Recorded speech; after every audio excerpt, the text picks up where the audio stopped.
Good afternoon and evening, everyone. Thanks for coming out on a somewhat chilly night. Not as good thing we didn't have it this morning. It would have been a lot colder. My name is Bill McIntosh. I'm one of the newer trustees here at the library, having joined last year. Of course, last year was what, 29 days ago. But we're glad to be here. I'm glad that you are here. Couple of really quick things about the library itself. We have two new services, which are really quite nice. There is a daily pass to the New York Times for those who are not already subscribers. Gives you the New York Times cooking, games, puzzles, all of those good things that many of us employ and use. And it's just a really nice service that the library is adding. And the other thing is the Libby. It's a reading and listening app that really enhances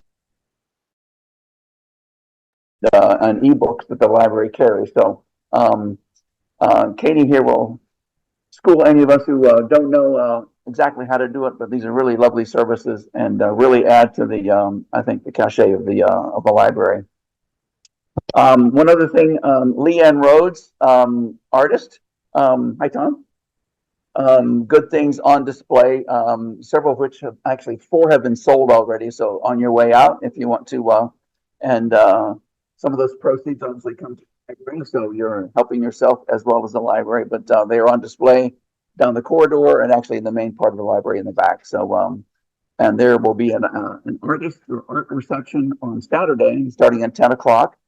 So please make sure you come for that as well. So 2 other real quick procedural announcements. This is obviously being recorded. So if you have a Hollywood agent who doesn't want your face on the map, you have to let them know. And then for the folks watching online, if you have a question, just go via the chat box, so to speak, on your Zoom, and Kate will take your questions and provide them to our evening speaker at the conclusion of her remarks. So. Without further ado, there is a doctor in the house, Dr. Carolyn Ball, Professor Emeritus at the University of Southern Maine, the Muskie School of Public Service. And that is indeed what tonight is about: public service, nonprofits. She has school students, graduate and otherwise, and prepping them, many of them, for careers in public service and for nonprofits. And she has herself practices what she preaches, both volunteering and working for a nonprofit. So without further ado, also, I'm sorry, just one more component is that she is a select board member for the town of Southwest Harbor. So indeed, that's the right component. So Doctor, you're up. Thank you. I'm learning about this microphone, so I think you all can hear me. So this is really nice. And the first thing that I need to talk to you about is a little bit of trivia. You'll see that there's nonprofit or not-for-profit listed. They're interchangeable. Non, and this is the trivia part, non's not a word unto itself. So when you use the word non, with the letters non with profit, then it becomes a word. But if you have 3 words, not-for-profit, with dashes between, it's telling the reader that they should put those words together. So now here's the other trivia. What would you do with for-profit?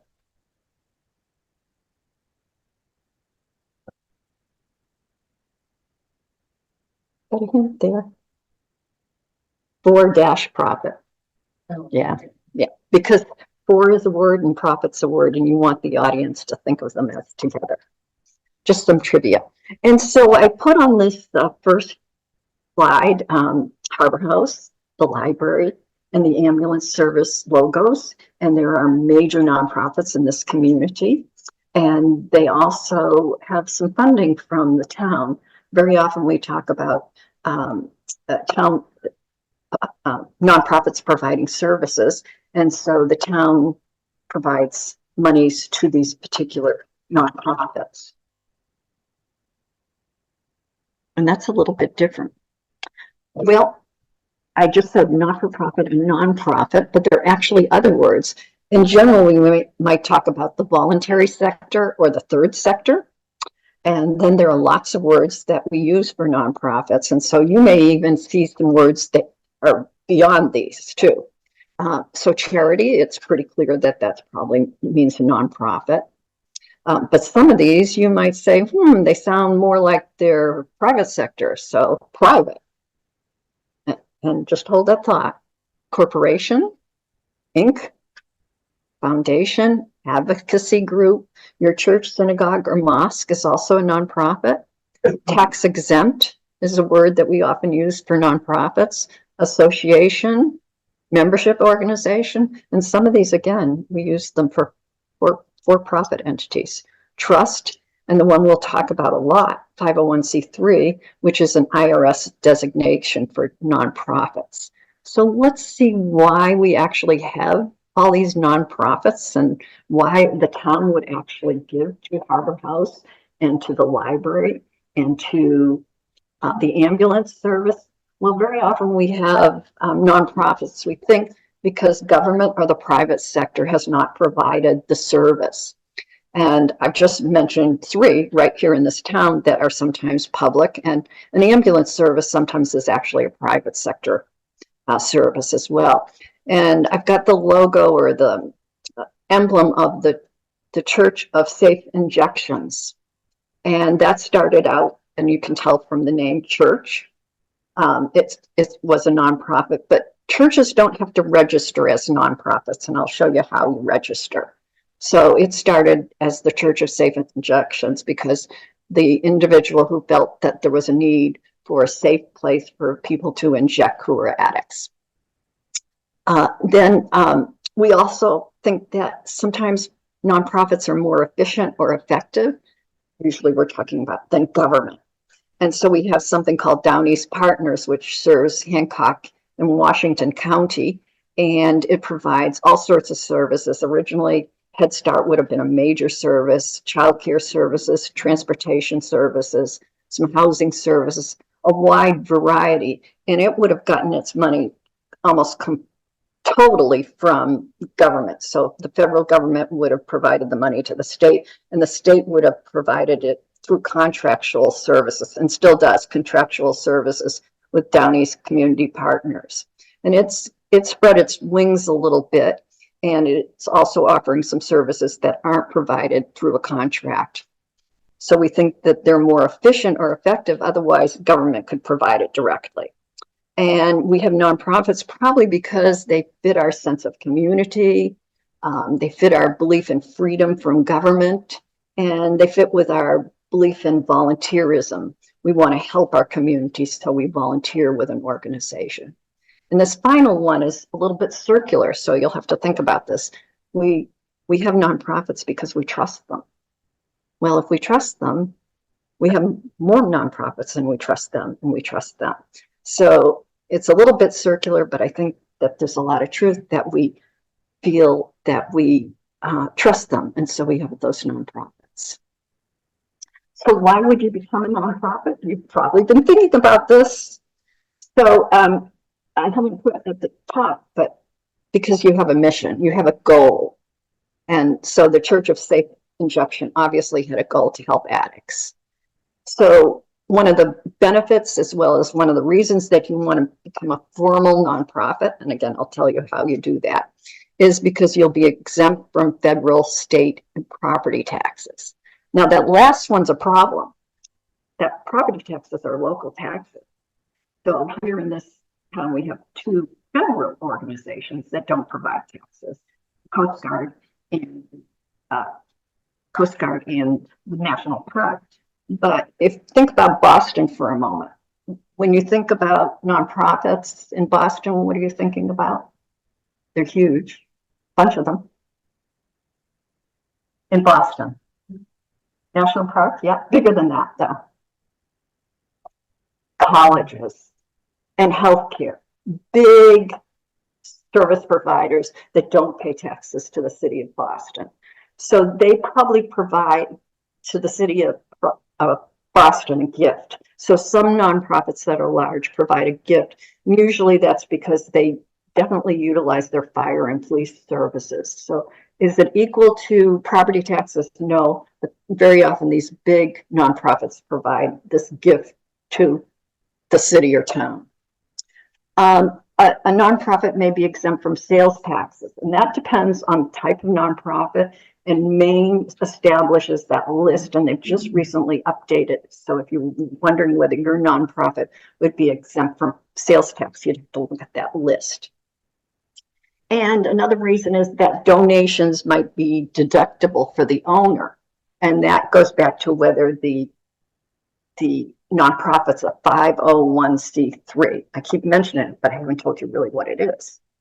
So yes, if you're a 501c3, and the way you notice it is take a look and see if there's a donate button on it.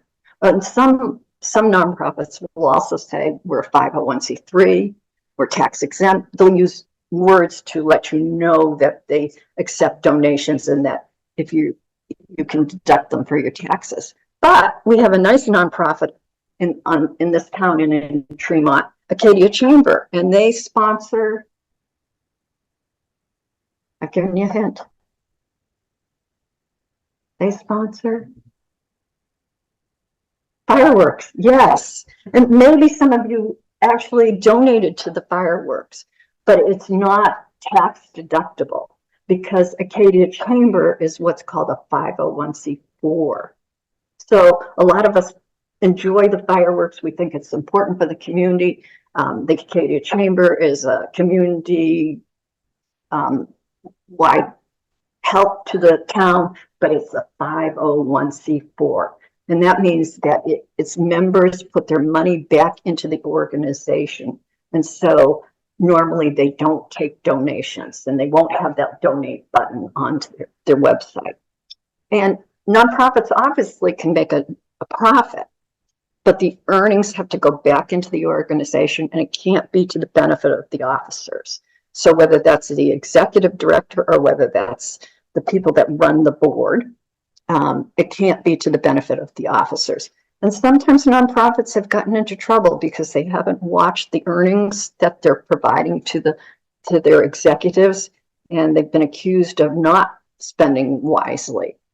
And the final thing I want to mention, and this is pretty amazing, that here in Maine, the average volunteers is worth $26 to $28 an hour.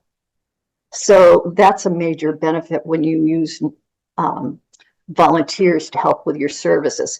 Now, not all nonprofits use volunteers, and I've got the logos, some information is kind of tiny there, but the West Side Food Pantry here in Southwest Harbor uses volunteers to provide services, but the food pantry in Bar Harbor is primarily staff. It's a small staff, but they don't use a lot of volunteers because they have a small area and they provide food directly, whereas the food is through a voucher. Oops, start my video. Okay. So they have a different model, and that's perfectly okay. Okay, so now we have a quiz. Are these nonprofits? If you looked at their website, could you tell whether they're nonprofits? Eastern Maine Development Corporation. I'll read them through so you can think about this. Island Housing Trust. Chamber of Commerce. I gave you a hint about that. Credit Union. Kiwanis. The Maine Education Association, which is the national one is the NEA, and that's a union. Northern Light Health, huge provider of health services. The Causeway Club, the NRA, Colby College, the University of Maine, Bath Iron Works. What do you think? Colleges. I don't know, colleges, they don't pay taxes. Right? But hold that thought. When we talk about Colby College, we often refer to it as private. Yeah, it's a private college. Why would we call it a private college, do you think? It's nonprofit.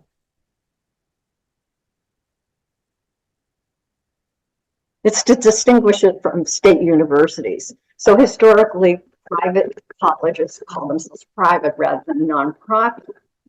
But we have one that's in the news fairly regularly, Southern New Hampshire University, and it mentions in its ad that it's a nonprofit. So evidently New Hampshire set it up differently than its other state universities and set it as a nonprofit. But generally speaking, historically, we've called private, Colby College and other kinds of colleges that aren't state-run private. It probably doesn't make as much sense as it used to, because there are actually for-profit colleges. And so how do we distinguish the two? And so it probably makes more sense if they call themselves a nonprofit. But historically, we called them private colleges to distinguish them from state universities. Any other ones that you wonder? No. What did you say? I'm sorry. Yeah. Yeah, it's nonprofit. Yeah. Maine and New England in general have nonprofit hospitals. They're starting to creep in, and we're having more private hospitals. But by and large, the history of New England, because we don't have counties, because health services started long before we had formal towns in many places, and to help the seamen as they came into Boston and other seaports, healthcare was nonprofit, and we still have that history, although they're starting to creep in as for-profit in New England, but thus far not here in Maine.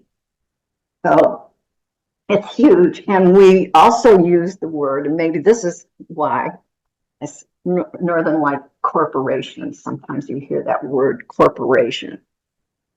So is Eastern Maine Development Corporation a nonprofit?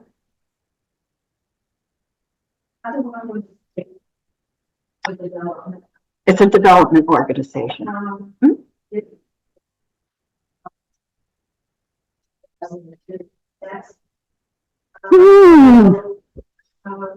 I don't know about it. Yeah, yes.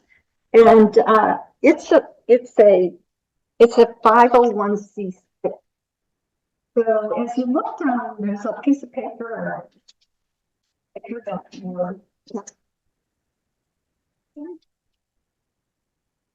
Right.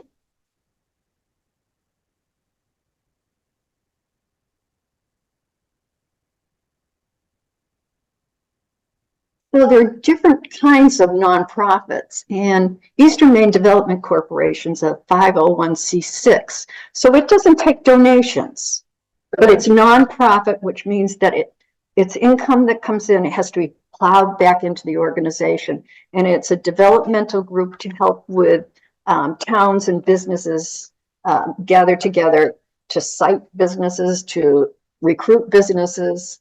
And so it has a separate nonprofit status. How about unions? Are they nonprofit? Is Maine Education Association, the NEA? Yeah. Yeah, it is. But it's a 501c5. It's a membership organization. So you join the union and your money goes to be plowed into the organization to support union activity. So it doesn't take donations, so it's not a 501c3, but it is a nonprofit, which means that it's not paying property taxes, it's not paying state taxes, it's not doing federal taxes either. So it can be confusing. NRA. Yeah. Yeah.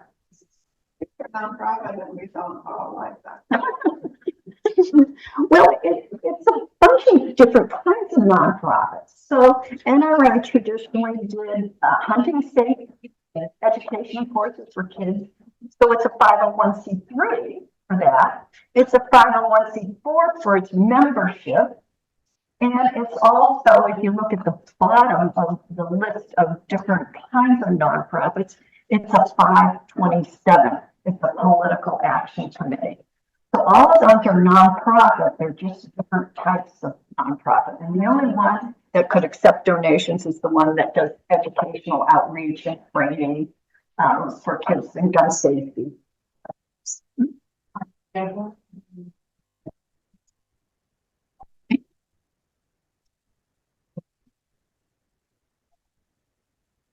Yeah, the difference between them is that the 501c, which probably most of you are interested in, are the ones that can accept donations.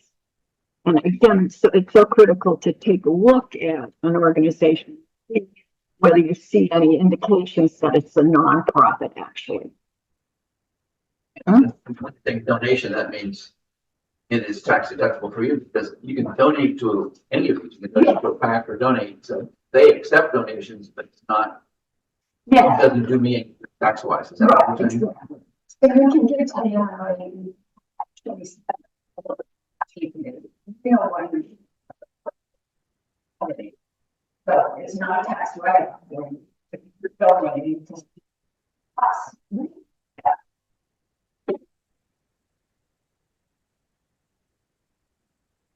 Let's go ahead.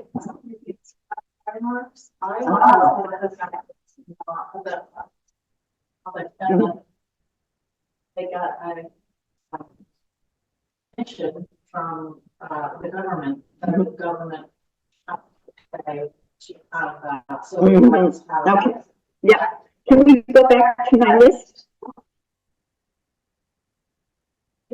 Okay, so remember I talked about Downey's Partners as a nonprofit, and it's a 501c3, but largely it didn't have donations coming in because it was contracted with from state government to provide group services for the poor in Hancock and Washington County. And they've expanded a little bit what they provide, and now they receive donations, but it hadn't changed from 501c3. Well, Bath Iron Works, and I put that in as to discuss, is 100% federal money contracted with Bath Iron Works to build ships. So it's a private enterprise, but it's all government funded. Yep. No one's asked about the Causeway Club, and you're looking at your list. Yeah. And it's a 501c7, and it's open to all people, but it wouldn't be some organization that you would necessarily want to donate to. But you might have an event there, so it's open, and so its board determines to put its money back into running Causeway Club. And some of you may have gone on the golf course, and some of you may have gone on swimming, and some of you may be members, and others of you are not members, but it's nonprofit. Oops, we got close. Can I close it? Do you think? There's a thing. Oh, yeah. Oh. Mm-hmm. Yeah. Did you see any other ones that you were curious about or had questions about? Yeah. Do they actually, sometimes when they don't accept someone who wants to be a member, is that legally part of the whole discussion? Well, you can't discriminate. Any organization, Maine counts employers of a size of one as employers, so they can't discriminate based on sex, national origin, race, religion, color, disability, sexual orientation. So, but for instance, there was a family who wanted to be part of it, and they don't want to.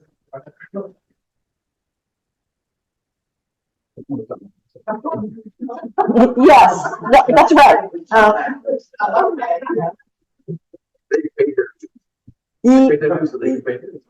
I think they could. Yeah. Because they're a membership organization. Asking for But it can't be based on sex, national origin, right?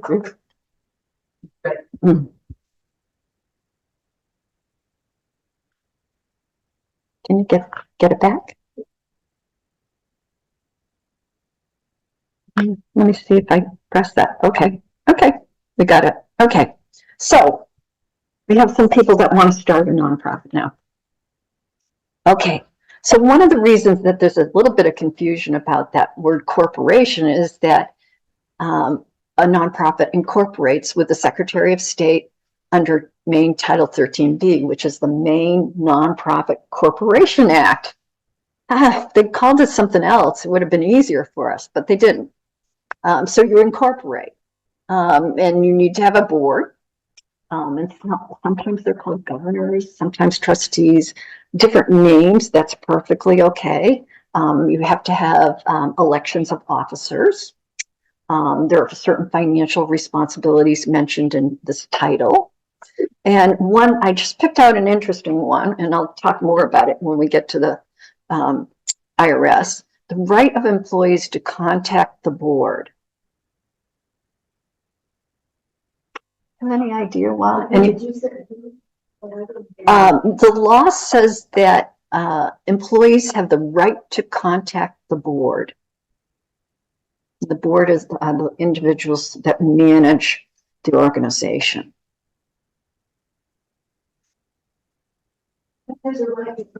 Employees. So here in the library, if Kate wants to contact the board member, Bill, she can.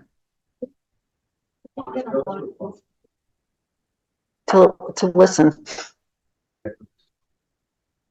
Well, it kind of depends on what it is, doesn't it?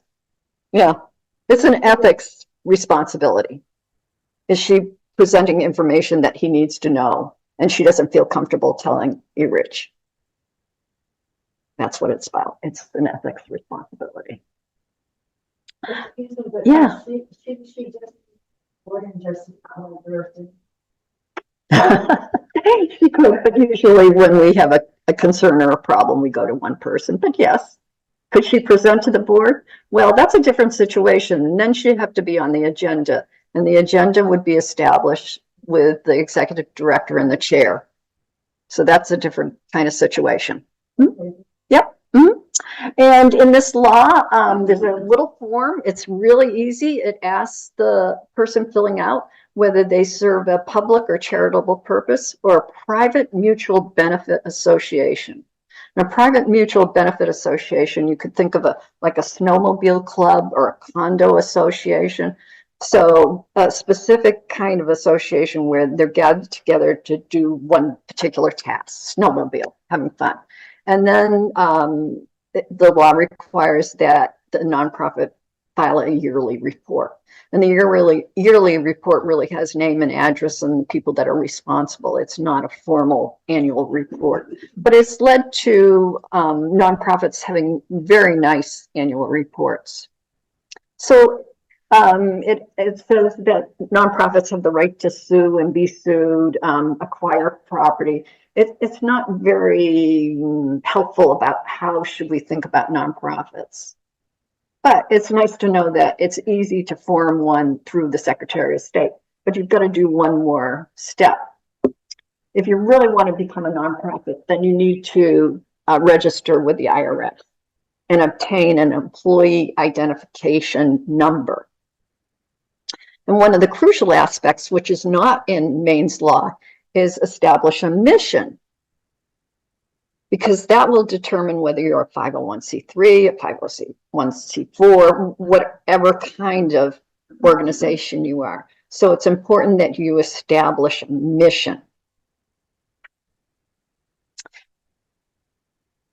And the second part that you might be doing as well is establishing bylaws. And I spelled it B-Y-L-A-W. I have also seen it spelled B-I-L-A-W. But bylaws is the spelling that's in the state law. And bylaws are how the organization is structured. So if you want to look up your favorite nonprofit, it's not probably something that's going to be on their website because it's an internal document. It's not confidential. It's just not particularly interesting to us sitting here to look at how how the organization needs to be managed. How will they choose an executive? How many people will be on the board? What will be a quorum?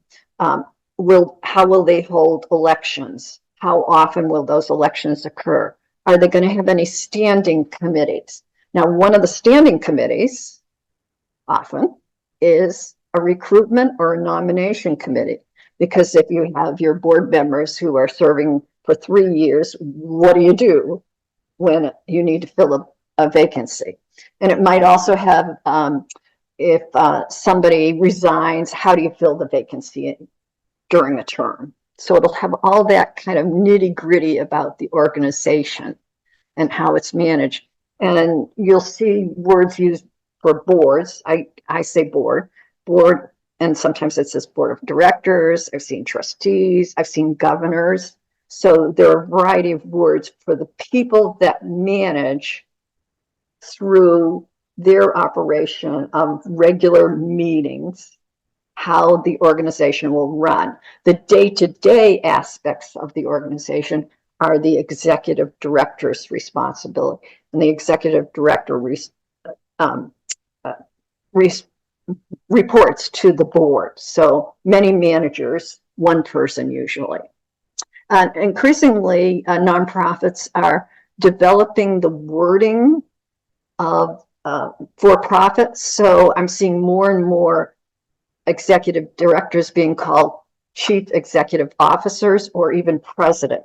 But I'm also seeing board of directors where I would say chair. I've also seen that term used with president as well. So it can be a little bit confusing, but what the IRS requires is that you establish that board, how many are going to be on that board, how it's going to be elected, how you're going to establish a quorum, so how you're going to run the organization. And you're going to report yearly on the 990 or the 990 EZ. Do you want to pull up one?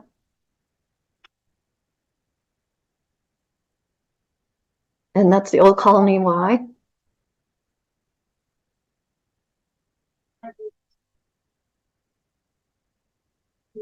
Okay.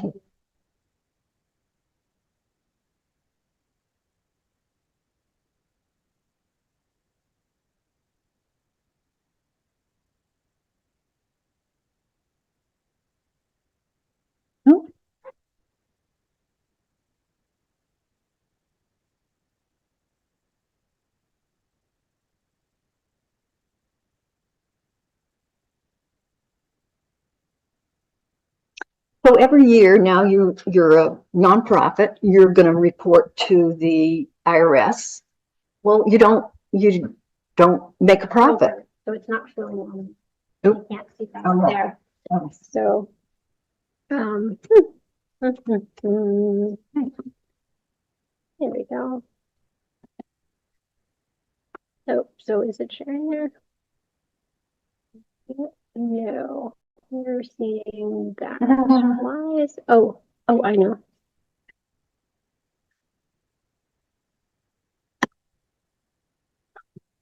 There we go. Okay. So you're not going to tax it, so why do you have to report? Well, that responds to IRS to manage whether a nonprofit is a nonprofit.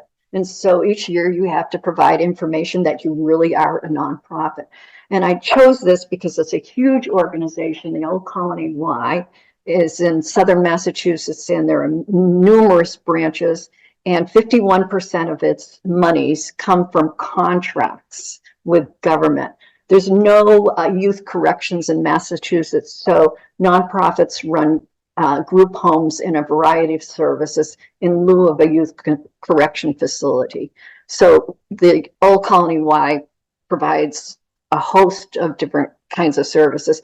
They provide contracted daycare services also. So during COVID, they were one of the organizations that had to keep going. So you can see on this right away that we have the 501c3. And then I don't know if I can get down where, let me see if I can get down. I might need your help, Kate. Oh, yeah. Mhm. Yeah, right here. Yeah. Thank you. Yeah, of course. And then they summarize their mission. And providing services through 3 lenses: youth development, healthy living, and social responsibility. We believe that the YMCA services must be available and accessible to everyone, regardless of their ability to pay. Well, probably in the 90s, the YMCA's got in trouble. And their tax status was questioned, and it can be questioned, because they became quite elite, and particularly their gym services. And so some of the for-profit gyms started to sue. And this particular Y is in a poorer part of Massachusetts. It has branches in wealthier parts of Massachusetts, but they've made a strong commitment to serve the poor as well as do contractual services with state government. So right away, that mission is what you need to think about when you're thinking about, do I want to start a nonprofit? What is it you really want to do? So my former student who started the Church of Safe Injection, he knew we've got to have something done for those that are addicted. We've got to find a safe way to serve them rather than having them be on the street with dirty needles.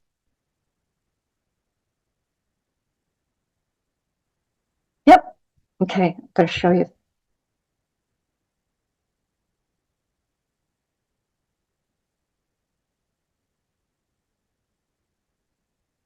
No, the IRS also, and it's through a federal law, nudges, what I call nudges nonprofits to take an interest in their policies. And so I mentioned the first one there on 12A is, did the organization have a written conflict of interest policy? So we're in a small town, we're in a small island. It's not unusual for spouses to be interested, brothers and sisters to be interested in the same kind of activity. It's not wrong, but a conflict of interest policy asks you to take that into consideration and report that information. So here on the IRS, it just says yes. In other parts of the 990, it'll ask you to explain certain things. But for the most part, it's just yes or no. What if you said no? That's still okay. It's making your board aware that they might in the future want to establish a conflict of interest policy. Again, it's not wrong that you and your sister both are on the board, or you and your sister both work for a particular organization. It's just that you need to be aware that that needs to be considered as you make decisions, because your responsibility is to the organization and its mission. Did the organization have a written document retention and destruction policy? What's that about? Yeah, what do you think? I think it's so that something goes to court, they don't carry your emails and your documents that have gone along with running the group. Yeah, okay, I hadn't thought about going to court, but yeah, that could be. Anything else why you might want to have a... Well, you might have personnel files if you have employees, so you need to keep those for a period of time. So you're in a business, so you have business documents that you need to keep. And so it's saying, have you established one? Did the organization have a written whistleblower policy? Huh. Yeah, but that gets it to the ethics. You know, are we providing a good service, meeting our mission, or are we doing something that is not appropriate for our mission? And so it asks the organization, did you have a whistleblower policy? It's not asking you to provide the documents. It just wants to know whether you've thought about that. And could you answer no? And next year, yeah, you could have that next year. But it's to make people think about what kind of mission you have and whether you're really following that mission. And people have disagreements, and we've seen whistleblowers related to government, but we don't very often see it related to nonprofits. But that's the concept.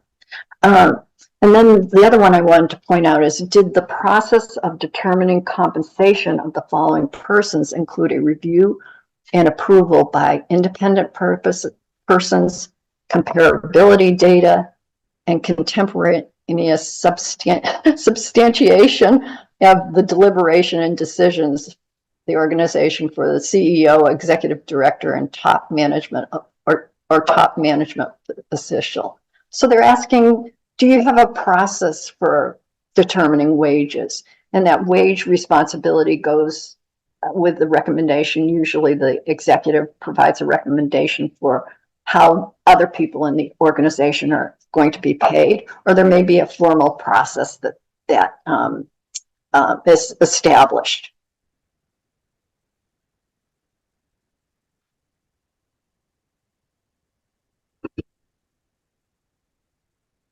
Let me see, let me go down one more.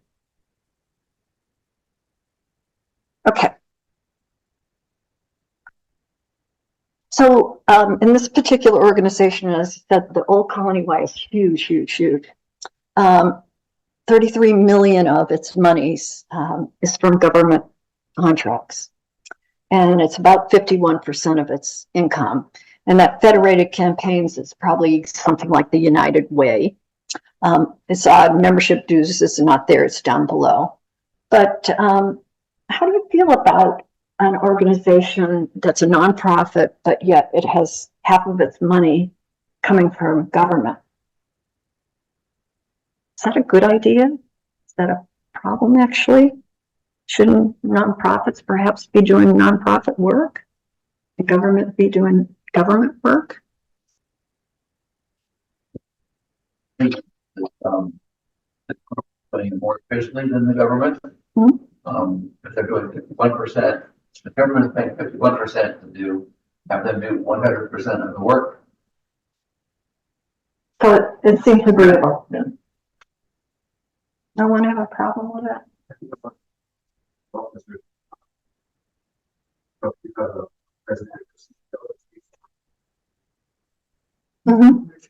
No, that's just that's how much they get from government contracts. Yeah, yeah. It's not how much they pay their employees. That's another place. So one of the things that a board does is consider how they're going to establish pay rates for people. And then for those that earn over 100,000, that is provided in the 990. So the name of the individuals and their average hours, and then how much they're being paid. And so on the 990, you list your directors. In this case, they call them directors, board members, trustees, and then they would also list anybody that they were paying over 100,000. So I've seen nonprofits list all of their executives, including those that make under 100,000, because they want to be transparent. And so this is an opportunity for them to be transparent. There are some nonprofits that will have their 990 right on their website. It's not necessary. It's something that some organizations do. So if we go down here, and you can see there are a lot, this is a huge organization, as I said. And so their executive director, who holds the title of president and CEO, was paid $480,000. Now, I don't know whether that's a lot. That's not a lot. Well, yeah, it's a lot. Yeah, or for this huge organization. Now, I will tell you, the president of the United States makes 400,000. Yeah. Yeah, that's not really well. Yeah. Yeah. Yeah. Yeah. Okay. It's a lot for us. Yeah. Yeah. But it's something that people look at. Yep. Thank you. So start from the current slide. Go. Thank you. Yes. Oh, getting back to here to share it.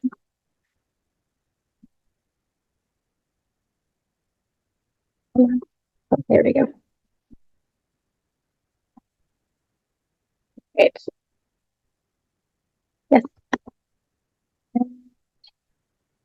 There we go. I'm going to on there.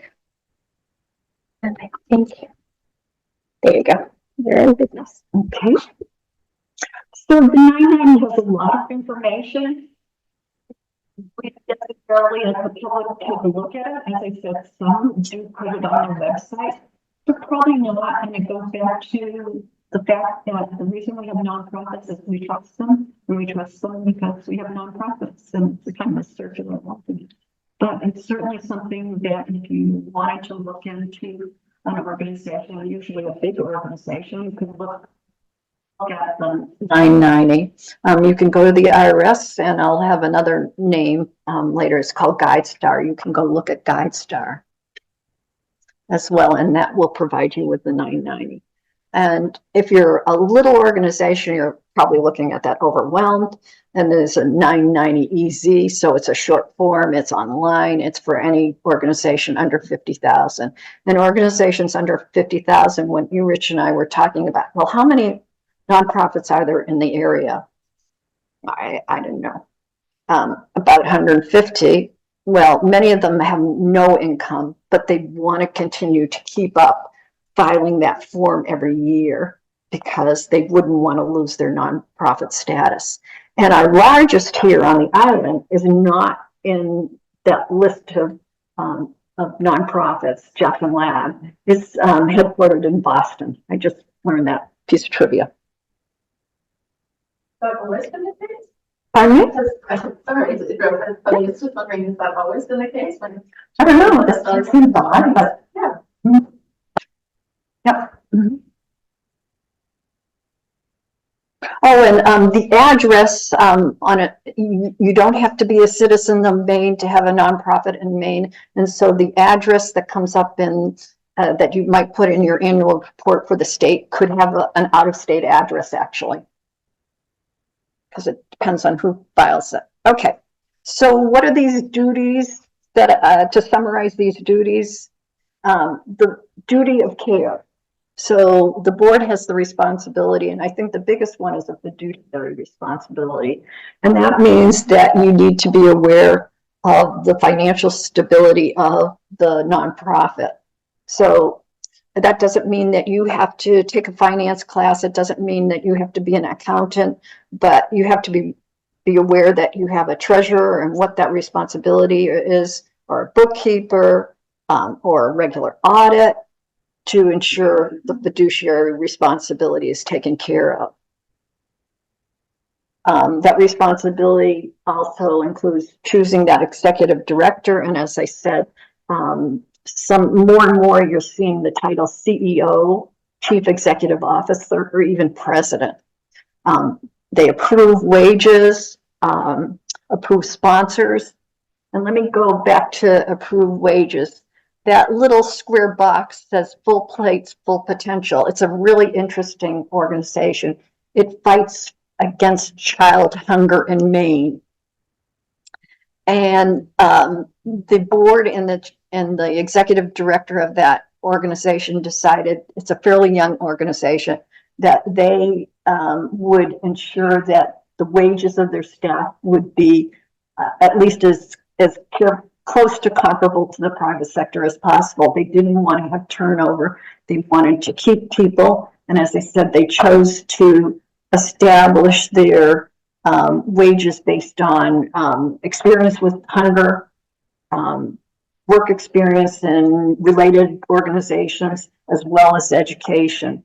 But they chose to look at their wages and think, how can we pay our people if they're going to work with people that are working to end hungry? We don't want our people to be nickel and dime. A very interesting philosophy. So that would be part of the responsibility of the organization, that this is how we're going to meet our mission. So it's very, very, very different. I have not heard of an organization that chose this tactic. And in 22, they had an opening, and the opening started at 51,000. They have 8 people on their staff. They also decided to provide rather generous benefits. So everybody has 20 days of vacation. If you remember the last job you had, 10 days maybe, and you might have had to have waited a year. So I thought that was quite generous. And they also go on a shortened work week in the summer. Sponsors. Increasingly, nonprofits are choosing to have sponsors of various benefits that they have. So if they decide a particular fundraiser, rather than going to sponsors year after year, they establish a contract with a sponsor to sponsor this activity for the next 5 years, say. The first one I heard about doing this was Big Brothers Big Sisters out of the Bangor region. And I thought, wow, that sounds like a good idea. That it's really hard to go after people year after year for funds. Can you see a problem with it? They're going after to get sponsorship, and their business fluctuate, and so they might have been able to do it on 1 year, but 5 years later, their business. Yeah, and so they have to go after another sponsor. But what might be a problem for the nonprofit of having a sponsor?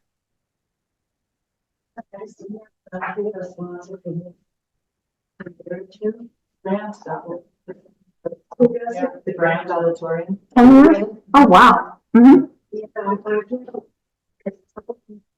I don't have this, sometimes sponsors, they run. Yeah.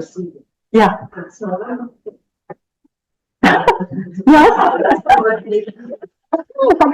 I gotta hold you back first. I gotta think about why this might be a little bit of a problem if you have a sponsor for 5 years or 2 years. They're expecting something in return. Yeah, yeah. And again, I think you'd probably choose carefully, doesn't it sponsor match with our interests, and very often large for-profit entities have a particular group that handles this kind of activity of sponsoring. But that is something to consider. Is this really an appropriate sponsor for our activity? And sometimes it might not be. And what that's called is mission creep. So if you get too far away from your mission, maybe that's not something you want to do. Hold an annual meeting. That's a responsibility. That's a fun one nowadays. So if you haven't been to an annual meeting for an organization, it's usually a fun organization. There's a speaker, and yes, they do have to carry out responsibilities that are involved, and sometimes it's to elect their new officers there. And an annual report, to provide an annual report. Now, I've already mentioned that duty of loyalty.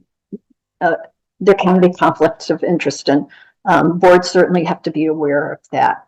And in the 990, the old Colony Y, you saw there was a huge number of directors.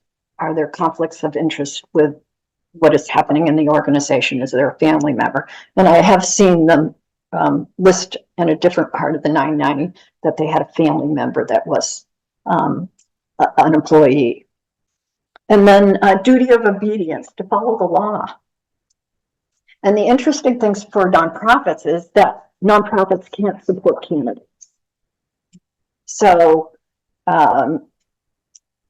so it is possible for them to have get out the vote drives, advance democracy, but they can't support candidates.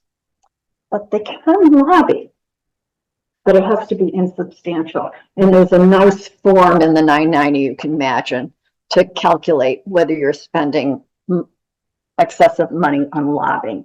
And Full Plates, Full Potential is an advocacy group, and part of their mission is to lobby to end child hunger. So they fill out the form in the 990. So it's not wrong to lobby. So let's say the library that is a reading program that the state is talking about whether to put in the next budget. Bill, can you go down and talk in support of it? Yes. Hey, Rich, can you go down and talk in support of it? Yes. So there's not a reason that you can't be involved. It's whether it's becomes a substantial part of your organization. So let's say this organization, Full Plate to Full Potential, becomes more and more aggressive about their lobbying. Well, it might be time to split off the organization. It's not an organization, so it might.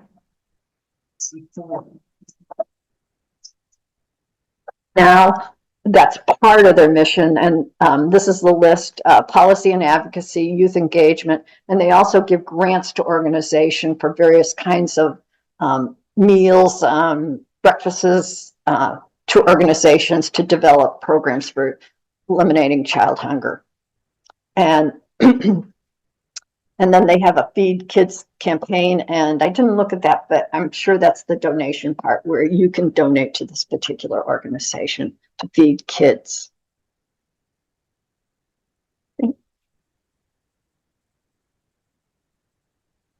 What time is it? Yeah, okay. Okay. So I showed you the 990 and I showed you the Old Colony Y, what they were doing. And the other responsibility that nonprofits are finding they have is that grantors and contracts require performance measures. So how are you doing? So tonight, Kate is counting up how many people are here and how many on Zoom, right? Yeah, yeah. So increasingly, grantors are asking for measures of how you're doing, and that may be part of your organization and what you're trying to do. If you're accepting money from others, they may ask you to provide evidence of your results. GuideStar, excuse me, GuideStar, as I said, collects the 990s, and you can see them from, it's easier than going to the IRS. And they have strategic planning listed as one of their requests. It's not required that a nonprofit provide it. It's just additional information. It's what I call a nudge to ask the nonprofit, are you considering your goals and objectives? And it looks like this. So goals and strategy, and what is the organization aiming to accomplish? And it has a series of questions. It's not required, but the big organizations build that kind of thing out. So as you start, no, that wouldn't be something you'd be interested in doing. But in the long run, it's to help you think about how I want this to meet my mission. And at 6:30, I think it's time for questions, or it's time to stop. Sure. Okay. It's helpful. It's helpful. I can talk loud. I think it's hard. Can you understand it? It's not sounding for you. It's just hard for people online. Yeah. So we'll repeat. I'll do it if it is. Yeah. Okay, I think it's not open. Okay, so I'll repeat the question, or Kate will. Okay, I just wanted to, I think most of us are the 501s. Yeah. Hmm? So I'd love to concentrate on that to help people do it myself. Sure. In the board, Mhm. the ones that I've been involved with is, they call them vice president, secretary, and treasurer. Mm-hmm. Now, would you recommend, and I did Google, and it does say that you can be, the secretary and the treasurer. Sure. But I would think that you wouldn't want that. It depends on the size of the organization. Say you're a little organization, then you might want to have just a chair of your board and a treasurer. But if you're larger. A treasurer and a secretary. Mm-hmm. What I get confused with is on ours, it has directives. Mm-hmm. The board are the offices, but they can also be a director. I get confused with that. There's something that we can do to make it simpler. Calling the board directors. So, No, they're calling them offices. but the title that the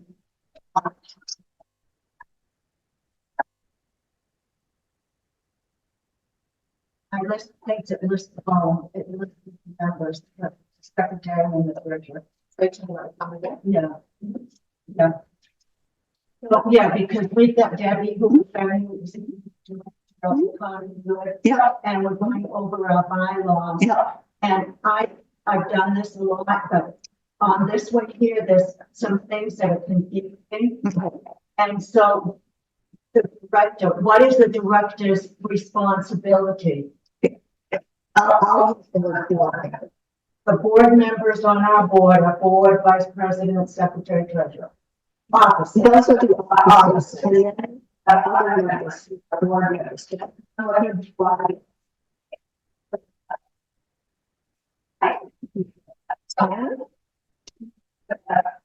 That's small number, 11, well, I think we're going up to 11, they're minimum of 5. I think we're going up to 11. So they would be board members. And then we'd have our officers. Mhm. And then who are the directors? Your officers are board. Yes, they're board members also, yes. Now, who are the directors? Depends. You're in some sort of umbrella organization. Directly over the board, but directors is another name for board members. Okay, so maybe we want to just eliminate that to make it less confusing. Yes, it's a small organization. Board Then members. again, it depends on the history. Did somebody in another location use the word directors? And so when showing the old common law, they used the word director. Okay, They have the very huge organization. Board. So, ours is small, and I heard you say something about, now Debbie's gonna be called the executive director. And you said something about the offices and the executive director can't be paid.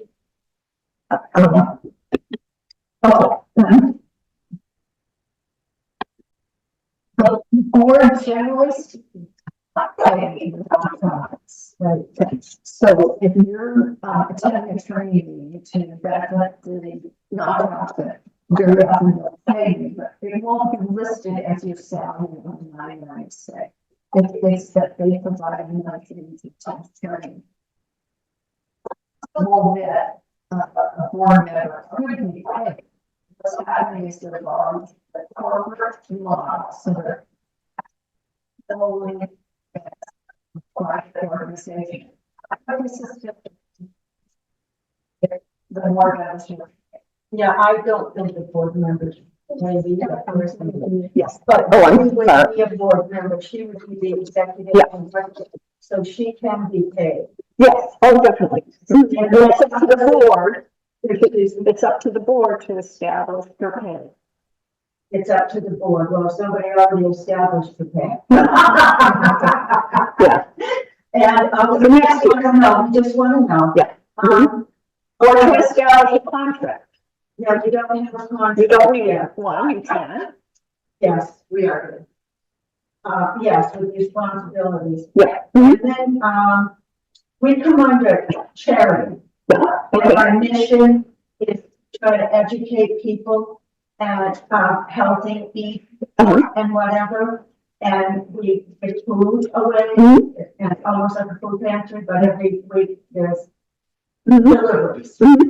Now, Debbie wanted to think of having a cafe, which I think is against the mission, but some people don't. Okay, that's a board decision, so. That's a board decision. Yes, so how does the mission get carried out? Well, the board, you can't disagree with the board. Then you have to, the board has to follow standard rules. So you have to vote on it, and you have that in your minutes.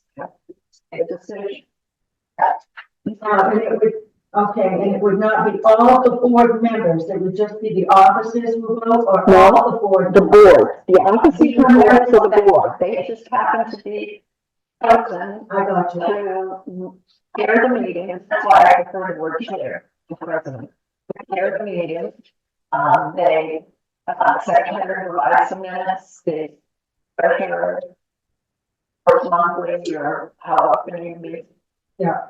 And so they have to have other responsibilities. If there's an emergency, that group would be called to handle that emergency.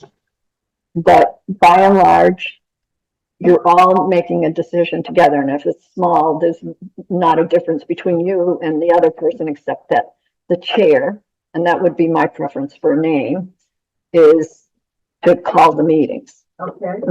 Right, I think we have a few online questions. Okay, great. We have one, do you need the board member? Is it a conflict of interest for a board member / trustee to participate in fundraising for a nonprofit volunteer organization? Is it a conflict of interest for the board member to fundraise for another nonprofit? They asked. I think it's probably another nonprofit. Does it have the same mission? Similar mission, then I would think that you would want to bring it to the board to discuss. But, some of us sort of fall in lots of. Yeah. We just wear many hats. Or, yeah. So I'm worried on transparency. How transparency is, how can be by the public. The first thing that I would want to see for transparency, nowadays we think everything should be on the web. There's no law that says an organization has to be on the web, but that's the first place that I would go to see whether just the level of transparency. And so that would be that there's a clear intent that you have the board members listed on your website someplace. So if I wanted to contact a board member, that the executive director is listed on the website, that there is a phone number, an address. These are simple things that seem to get left out. And by not having them, it's not very transparent. There's no one that I can contact. So those are the kinds of things I would want. And then, again, if you do have a donate button, which a lot of organizations have, then I would want to see that it says tax exempt, 501c3, any kind of word that makes me understand that this is a nonprofit. Yes. Do I have a question from Chip? And this government owns or operates the No. There are a variety, municipal government own or operate a nonprofit. No, municipal governments wouldn't own or operate. They work in conjunction with nonprofits. So in this town, we have 3 major nonprofits that we work in conjunction with, and they provide service, and the public votes to fund those. But the government doesn't own any nonprofits. I think along these lines with like half of the public libraries in Maine municipal. Yeah. So for many of them, they have like a Friends of the Library that is a nonprofit. Right. So it's sort of a satellite nonprofit. Yes. Yes. And so that's real common. So the biggest Friends of that we have on the island is Friends of Acadie. Yeah. Because there just isn't enough money that government is providing to government. And so we establish a Friends, and that's very common now with libraries that are municipally owned, that they have a Friends group that raises funds, and then they can donate to the library, but they're donating to government, actually. Mm-hmm. Is there another question on? Okay. And did I have a question over here? Yeah. Yeah. We've had, well, I'm thinking of hospital that I just work for. Uh-huh. So I'm assuming there are other nonprofits that are doing well, and then a profit company wants to buy them. Yes. Are rules about how a nonprofit can be ways to get the money to sell them? I mean, are there rules about it? Oh, yeah, There are always rules, but it's a little bit beyond me. That they're dissolving the nonprofit. So when they sell it, it's dissolved. And I have seen situations where then a foundation is established that uses the monies from the dissolution of the nonprofit. But I can't get It's a little bit beyond, it is beyond me, not a little bit. Ready to go? Someone would suggest that somebody, if they don't resign, like 3 or 5 years. Yeah, 3 years is pretty common. 3 years is Yeah. common. And let's say you're starting a new nonprofit, you'd probably want to start with some people having a year, 2 years, so that they're not all off at once.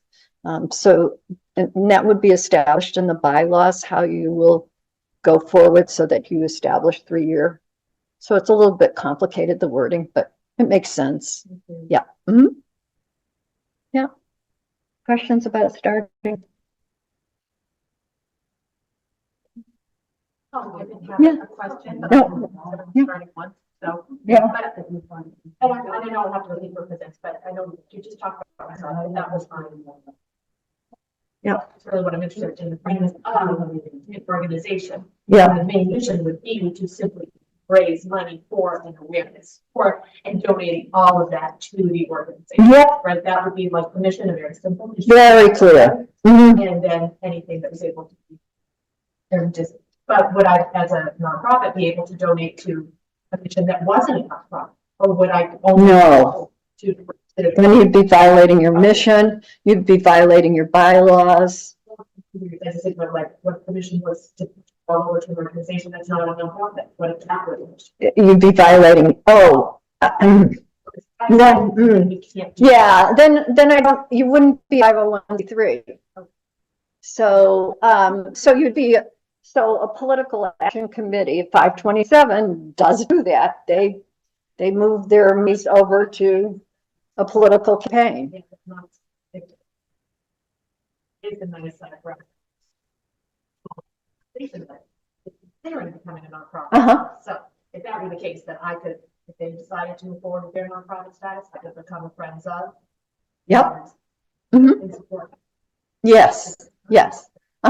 Yeah, if you didn't want to be a part and be on the board. Yeah, yeah. Okay.